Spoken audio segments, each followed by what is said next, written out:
Welcome to the Sent from Disneyland podcast. Here age relives fond memories of the past. If it's your first time joining us, welcome. On this episode, we'll take a journey into the past and explore Disneyland and Disneyland history with mementos, snapshots, and postcards sent from Disneyland from 1955 to the present. Today, I'm starting off by thanking my patrons from patreon.com. You can join and receive mail from my desk or from my Disneyland trips. Special thanks to Random Olive, the first patron to this podcast, and to the e-ticket patrons Tania, Eric Daniels, Joe Gamble, Scott Booker, Monica Seitz Vega, Russ Romano, Michael and Christina Cross, Scott Cagle, and Sheila Harry. C-ticket patrons Serious Inquiries Only, Debbie Weinstein, Jennifer Schneep, Grace Coate, Brian Crawford, Ben and Noel Bruning, Patty Wolin, Angela Reynolds, and Aaron Moran. B-ticket patrons Jeff and Paige Orton, and Joshua, and Inexorable Tosh Bell. And the A-ticket patrons, Elise Sharp, Zealot Infinity, Alexis Robles, Maggie and Henry Byers, the Disney Rewind podcast, Angel DeBlock, and the All Aboard podcast. You can also sign up for my new newsletter for a chance to get some postcards delivered by the USPS to your mailbox. I am your host, your post-host Clocky, and today we have 2 postcards sent from Disneyland. The front of our first postcard has Big Al strumming his guitar while sitting next to his jug of moonshine. On the back it reads, "The Country Bear Jamboree. In Disneyland's Bear Country, Big Al steals the show from his fellow singing, guitar-picking bears during the Wild Western Hoedown, the Country Bear Jamboree." It's postmarked July 6, 1975, with an Anaheim cancel and an 8-cent Eisenhower postage stamp, Scott number 1394. I assume they visit the park on Saturday, July 5th, 1975, when park hours were from 8 a.m. to 1 a.m. The weather was a high of 81 and a low of 59. It's addressed to Mr. Yen Chi Kwan of Berkeley, California. It reads, July 5th, 1975. Hi Yen, we are having a nice time here. We spend a whole day here at Disneyland. Everyone is fine. Jean is looking forward to seeing you soon. Take care. Love, your sis, June. I chose 2 Country Bear Jamboree postcards for this week's episode, as the original attraction in Florida is closing for refurbishment and a new Country Bear Jamboree show. I thought it would be interesting to look at the postcards made for this attraction. Looking through the Nickel Tour, a postcard journey through half a century of the happiest place on Earth, there's a full 2-page spread on the original Country Bear Jamboree postcards. Like with the opening of Disneyland, the initial postcards for the attraction are designed with concept art for the attraction. All of these were drawn by Marc Davis, an Imagineer, Disney legend, and one of Walt's 9 old men from the studio. These postcards were available in a postcard vending machine in Bear Country. There are 16 different designs with short 4-line poems on the front. 14 of them focused on individual bears, and 2 of them with 2 of the trios from the show. One of the trios depicted are the 3 mounted heads who are still hanging above guests riding the Winnie the Pooh attraction in Critter Country.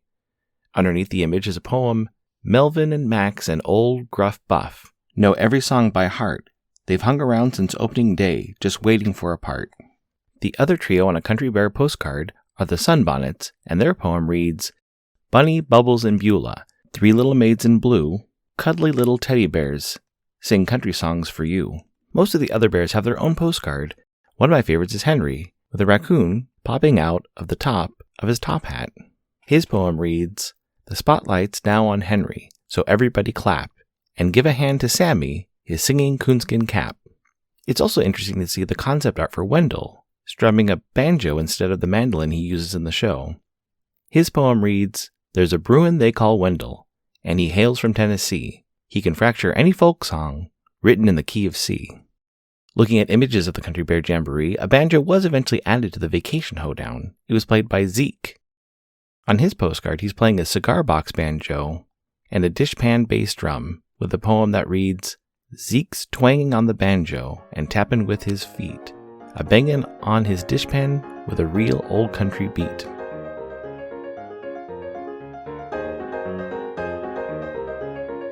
Great news, Enfield Post is back up on Etsy. Grabbing some vintage stamps is a great way to plus your mail. Whether you're trying to match the color of your postcard or envelope, or adding a themed stamp to the back of your mail, be sure to check out Enfield Post. You can head over to enfieldpost.com and explore all the different vintage stamps you can use on your next card or letter. That's ENFIELDPOST on Instagram and enfieldpost.com for your wedding and vintage postage needs. Enfield Post is the official postage stamp sponsor of the Sent from Disneyland podcast.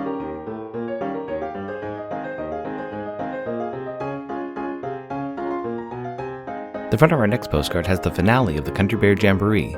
You can see Teddy Barra swinging over the sunbonnets, as well as Wendell playing the mandolin, and the 5 bear rugs on the main stage, and Gomer playing the piano.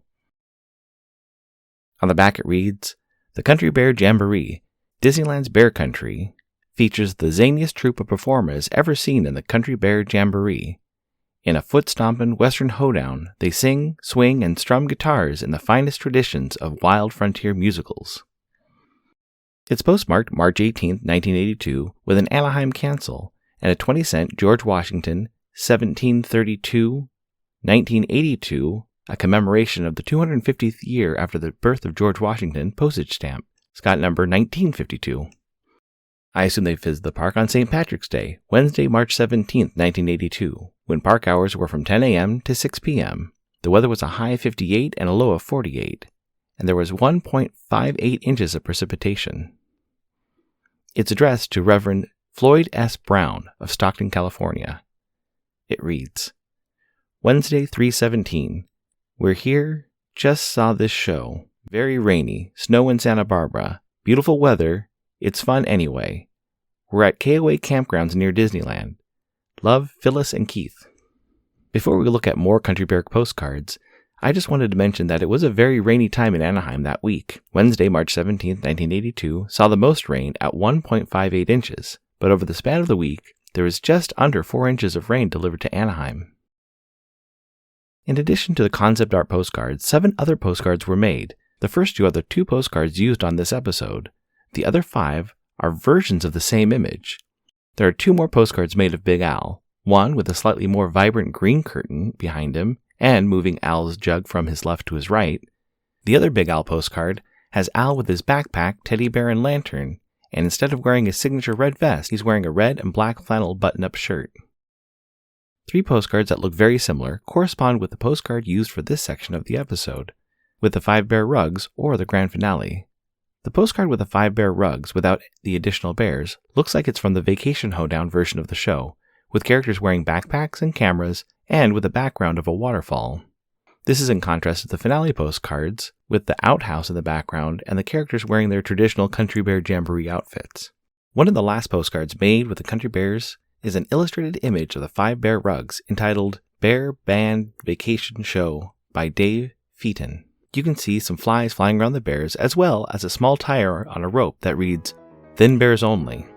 This postcard was available in the Disney Gallery when it was above the Pirates of the Caribbean entrance on the 2nd level of New Orleans Square.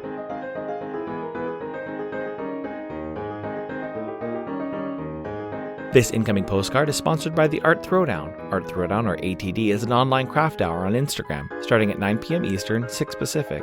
Be sure to check out Monday's ATD, which is usually hosted by paper artist Russ Romano. I've seen many amazing art projects, learned about awesome postmarks, postage stamp history, and a lot more on different episodes.